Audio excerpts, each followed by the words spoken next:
Though there are an infinite number of approaches to classroom management, we can usually categorize them in terms of two categories: proactive and reactive.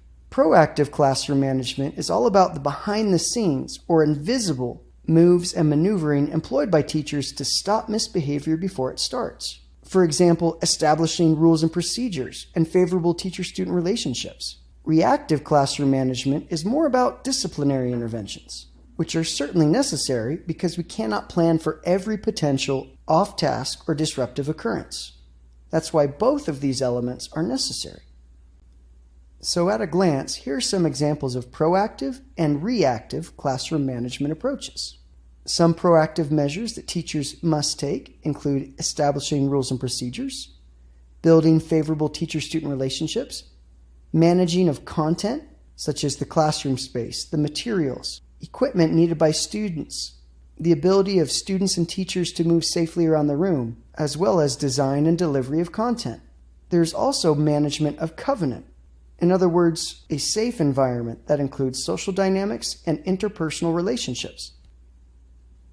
On the reactive side, we see things such as disciplinary interventions, giving reminders and warnings to our students, as well as implementing clearly communicated consequences in respectful and appropriate ways. It can also be the way that we manage disciplinary problems and potentially volatile situations with students. But as teachers, we need to understand that we will encounter a significant amount of off-task and/or disruptive behavior. There are just so many things for our students to think about and worry about, in addition to the learning activities that we've prepared. But there are ways to reduce a significant amount of off-task or disruptive behavior. We can be proactive by ensuring that students understand and can perform expected behaviors. And when in doubt, we can always go back and teach as well as reteach expected behaviors. We can plan to give the same consequence every time the misbehavior occurs and with every student to ensure consistency. We can also make efforts to increase our positive ratios of interactions with a student who's struggling. This means paying particular attention to when the student is exhibiting positive behavior. When off-task or disruptive behavior occurs, we can employ effective reactive classroom management approaches, such as implementing corrective consequences consistently, making sure that the corrective consequences we implement fit the severity and frequency of the misbehavior. We can also design consequences that are mild enough that we feel comfortable assigning them every time. And perhaps most importantly, implementing consequences unemotionally by keeping our interactions brief, avoiding arguments, or feeling the need to over-explain or over-justify the decision we've made.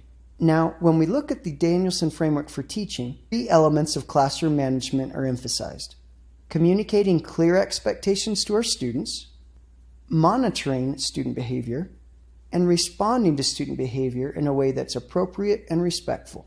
These first 2 elements of classroom management identified in the Danielson Framework, expectations and monitoring of student behavior, are proactive, whereas our efforts to respond to student misbehavior effectively is more reactive. So let's take a closer look at each of these elements of the Danielson Framework.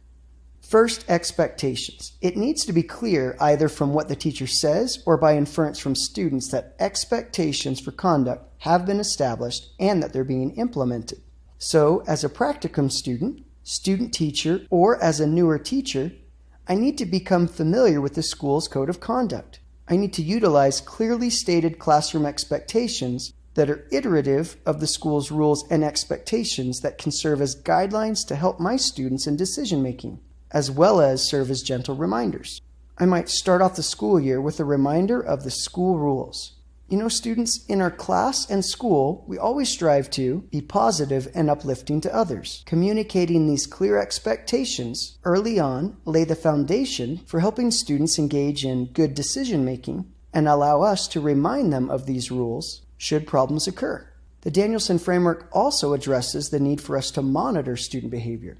We need to remember that experienced teachers seem to have eyes in the backs of their head. They're attuned to what's happening in the classroom and can move subtly to help students when necessary to re-engage with the content being addressed in the lesson. All of this is subtle, preventative, but absolutely necessary. Monitoring of student behavior can be tricky if we're anchored to the front of the room.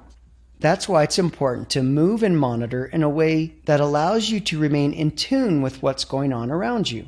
using proxemics, eye contact, and other body language to redirect students. Also addressed in the Danielson framework is how we respond to student misbehavior. We know that even experienced teachers find that their students occasionally violate one or another of the agreed upon standards of conduct, and that how we respond to these infractions is an important mark of our skill. So we need to try and understand why students are conducting themselves in such a manner. Are they unsure of the content? Are they trying to impress their friends? And respond in a way that respects the dignity of our students. It could be said that the best responses are those that address misbehavior early on in an episode. For example, we might notice students in one part of the classroom that are being off task and or disruptive. Oftentimes, we simply need to move closer to students, remind them of the expectations, use we language, and refer back to the school or class rules. This allows us to remain objective and provide students with a gentle reminder of expectations that have already been established.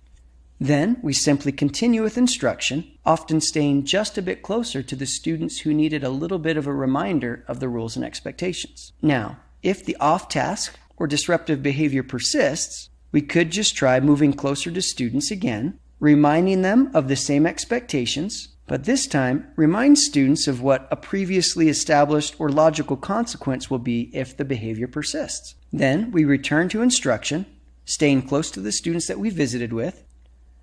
But let's say even those reminders don't work. If the undesirable behavior persists, we simply and calmly implement the consequences that have been established. There's no need to argue with students or become emotional.